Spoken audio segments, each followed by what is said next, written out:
வணக்கம் நண்பர்களே. நம்ம இந்த வீடியோவில் இந்தியா லெவலியே மிகப்பெரிய பிளாக் பஸ்டர் படமான ட்ரிபிள் படத்தோட பார்ட் 2 ஸ்டோரி வந்தால் எப்படி இருக்குன்னா நம்ம ஸ்டைலில் தெரிஞ்சுக்கப்புறம் என்னதான் இந்த படத்தை டைரக்டர் ராஜமௌலி டைரக்ட் பண்ணி இருந்தாலும் ஸ்டோரி ரைட்டர் வந்து அவங்க அப்பா விஜயேந்திர பிரசாந்த் தான். அவர்னாலேயே நிறைய படம் ஹிட் ஆயிருக்குங்க. இந்த படம் மட்டுமே இல்லாமல் பாகுபலி பார்ட் 1 பார்ட் 2, சிறுத்தை ராம் சரண் நடித்த மாவீரன், நம்ம தளபதி விஜய் நடித்த மெர்சல் படத்துக்கும் கோ ரைட்டராக இவர் ஒர்க் பண்ணியிருக்காரு. அவர் தான் ரீசெண்டாக ஒரு இன்டர்வியூல ட்ரிபிள் பார்ட் 2 படத்தோட கதையை நான் எப்பவோ எழுத ஸ்டார்ட் பண்ணிட்டேன், ஆனா இந்த படத்தை ராஜமௌலி டைரக்ட் பண்ணுவாரான்னு எனக்கு தெரியல அப்படின்னு சொல்லியிருந்தாரு. ஏன்னா ராஜமௌலி ஆல்ரெடி நிறைய மூவிஸ்ல கமிட் ஆகியிருக்காரு அப்படின்னு சொல்லியிருக்காரு. ட்ரிபிள் பத்தின கொஞ்சம் டீடைல்ஸை பார்ப்போம் வாங்க. இந்த படம் வந்து 1300 கோடி மேல வசூல் பண்ணியிருக்கு. முக்கியமா 50 அவார்டுக்கு மேல இந்த படம் வாங்கியிருக்கு. அதுல ஒரு ஆஸ்கார் அவார்டு வாங்கி இந்தியாவுக்கே பெருமை சேர்த்துச்சு. அப்புறம் நிறைய நேஷனல் அவார்டும் இந்த படத்துக்கு கொடுத்திருக்காங்க. ட்ரிபிள் வந்து இந்திய சினிமா மட்டுமே இல்லாம ஹாலிவுட்ல நிறைய பேர் பார்த்து ராஜமௌலியா பாராட்டி இருந்தாங்க. அமெரிக்கா, கனடா, யூகே இப்படி நிறைய கண்ட்ரீஸ்ல இங்கிலீஷ்ல டப் பண்ணியும் இந்த படத்தை ரிலீஸ் பண்ணாங்க. அவ்வளவுதான் நண்பர்களே. சரி, இப்போ நம்ம கதைக்குள்ள போறதுக்கு முன்னாடி நம்ம சேனலுக்கு புதுசா வந்திருக்க நீங்க கண்டிப்பா நம்ம சேனலை சப்ஸ்கிரைப் பண்ணிருங்க. மறக்காம அந்த பெல் பட்டனையும் அமைக்கிறங்க. கதைக்குள்ள போலாம் வாங்க. நம்ம கதையோட ஓப்பனிங் சீன்ல இங்கிலாந்துல இருந்து அந்த இங்கிலாந்து ராணி வந்து இந்தியாவுக்கு வர மாதிரி காட்டுறோம். வெறும் 2 பேர் சேர்ந்து கவர்னரை கொலை பண்ணிட்டு ஆயுதத்தை எல்லாத்தையும் கடத்திட்டு இது எல்லாத்தையும் எடுத்துட்டு போயிருக்காங்கிற விஷயம் வந்து அவங்களுக்கு தெரிய வருது. இந்த விஷயம் யாருக்குமே தெரியக்கூடாது. நியூஸ் வெளியே போனா போராட்டம் பண்ணிட்டு இருக்கிற மக்களுக்கு நம்ம மேல இருக்கிற பயம் போயிடும் சொல்லுவாங்க. நெக்ஸ்ட் சீன்ல ராம் சரணை காட்டுறாங்க.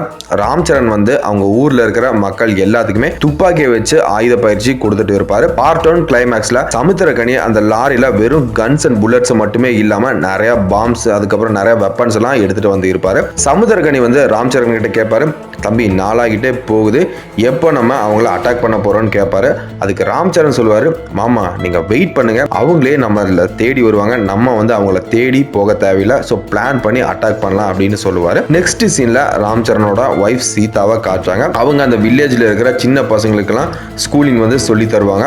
அப்போ வந்து அங்க ராம் சரண் போவாரு. ஸோ இங்க வந்து நம்ம கதையில ஃபர்ஸ்ட் லவ் சாங் வருதுங்க. சூப்பரான லவ் சாங். இதுக்கப்புறம் நெக்ஸ்ட் சீன்ல பிரிட்டிஷோட குயின் வந்து ஜெனரல், அதாவது இன்னொரு புது ஜெனரல் எட்வர்ட்னு ஒருத்தரை அப்பாயின்மெண்ட் பண்ணி ராம் சரண் அண்ட் அந்த ஜூனியர் என்டிஆர் இவங்க 2 பேர் எங்க இருந்தாலும் உயிரோட பிடிச்சிட்டு வா, அவங்கள வந்து இங்க இருக்கிற மக்களுக்கு முன்னாடி தூக்குல போட்டு அவங்கள கொல்லணும், அப்பதான் நம்ம மேல இன்னுமே இவங்களுக்கு பயம் உண்டாகும், இல்லைன்னா கிளர்ச்சியாளர்கள் வந்து நமக்கு எதிராக போராட்டம் பண்ணிட்டே இருப்பாங்க அப்படின்னு சொல்றாங்க. ஃபர்ஸ்ட் பார்ட்ல ஒரு பிரிட்டிஷ் லேடி ஜெனி வந்து ஜூனியர் என்டிஆரை லவ் பண்ணுவாங்களா, அவங்கள வந்து இப்போ நம்ம காட்டுறோம். அவங்க வந்து ஒரு வில்லேஜ்ல இருப்பாங்க. அவங்க அங்க இருக்கிற வில்லேஜ் ஸ்டூடெண்ட்ஸ்க்கெல்லாம் ஸ்கூல் எடுப்பாங்க.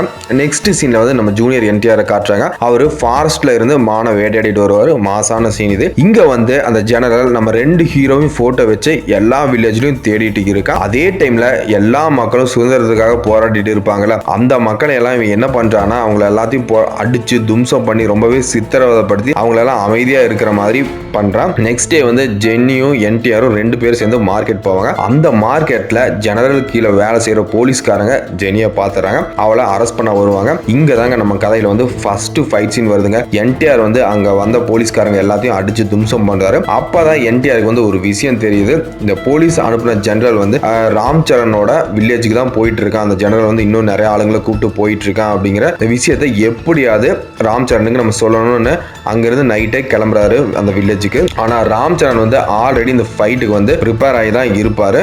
ஸோ ஆனால் இது வந்து நம்ம என்டிஆருக்கு வந்து தெரியாது. 100 போலீஸ் ஆஃபீஸருக்கு மேலே அந்த வில்லேஜுக்குள்ளே போகிறாங்க.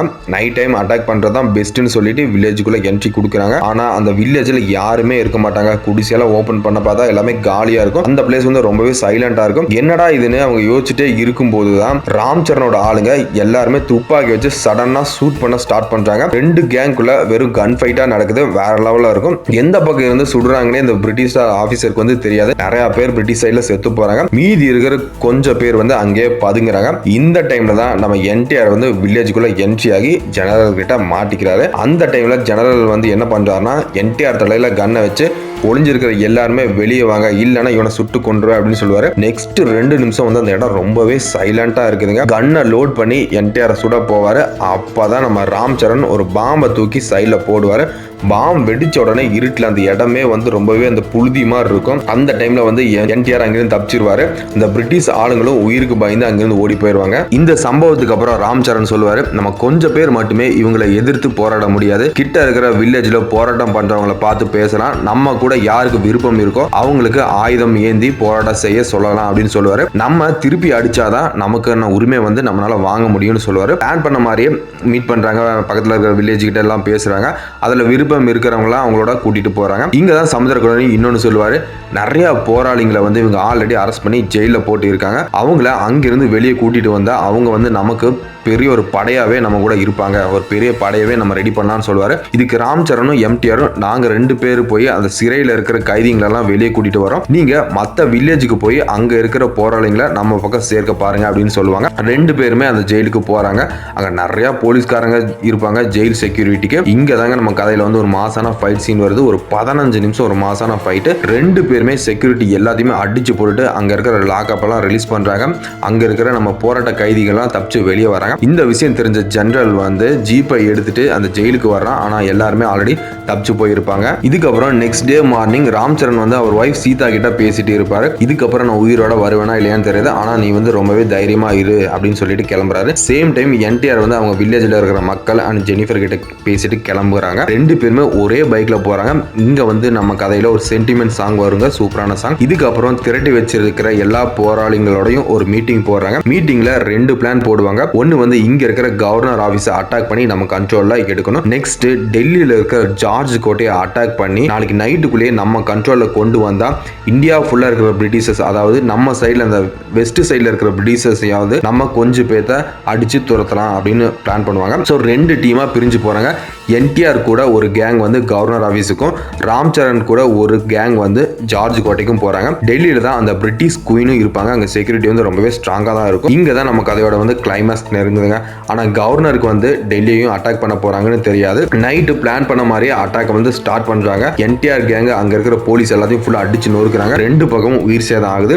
இந்த பக்கம் ராம் சரண் வந்து 1 மேன் ஆர்மியா ஆப்போசிட்ல வர எல்லாத்தையும் அடிச்சு வெறித்தனமா கொலை பண்ணிட்டு போயிட்டே இருக்காரு. கவர்னருக்கு இனிமேல் இங்க இருந்தா நம்மளை கொஞ்சுவாங்க அப்படின்னு நினைச்சிட்டு அங்கிருந்து தப்பிச்சு போக பாக்குறான். ஆனா என்டிஆர் எப்படியோ அவனை பிடிச்சி தூக்கு மேடையில வச்சு மக்கள் முன்னாடி எல்லாத்தையும் சாவடிக்கிறான். கவர்னர் ஆபீஸையும் கண்ட்ரோல் எடுக்கிறார் நம்ம என்டிஆர். இந்த சைட்ல ராம் சரண் வந்து அந்த பிரிட்டிஷ் குயினை அரெஸ்ட் பண்ணி வச்சு அவங்க மக்கள் கிட்ட இருக்கிற வரி பணத்தெல்லாம் புடுங்கினாங்களா அதையும் திருப்பி கேட்கிறாரு. சோ எங்க மக்களை எல்லாம் அரெஸ்ட் பண்ணி வச்சிருக்கீங்களா, அவங்களையும் வெளியே விடு அப்படின்னு டிமாண்ட் பண்றாரு. இந்த புரட்சி வந்து மற்ற ஸ்டேட்ல வந்து தீயா பரவுதுங்க. சவுத்து வெஸ்ட் அவங்க எங்கெங்க வந்து பிரிட்டிஷ்காரங்க இருக்காங்க இந்தியா ஃபுல்லா. ஸோ இதுக்கப்புறம் எல்லா இடத்துலையுமே புரட்சி வந்து வெடிக்க ஆரம்பிக்குது. இங்கே வந்து நம்ம பார்ட் 3 வர மாதிரி நம்ம கதையை முடிக்கிறோம் ஃப்ரெண்ட்ஸ். இந்த ஸ்டோரி பிடிச்சிருந்தா லைக் பண்ணிட்டு கமெண்ட் பண்ணுங்க, உங்க ஃப்ரெண்ட்ஸுக்கும் ஷேர் பண்ணுங்க. அடுத்த ஒரு சூப்பரான கதையில சந்திப்போம். நன்றி, வணக்கம்.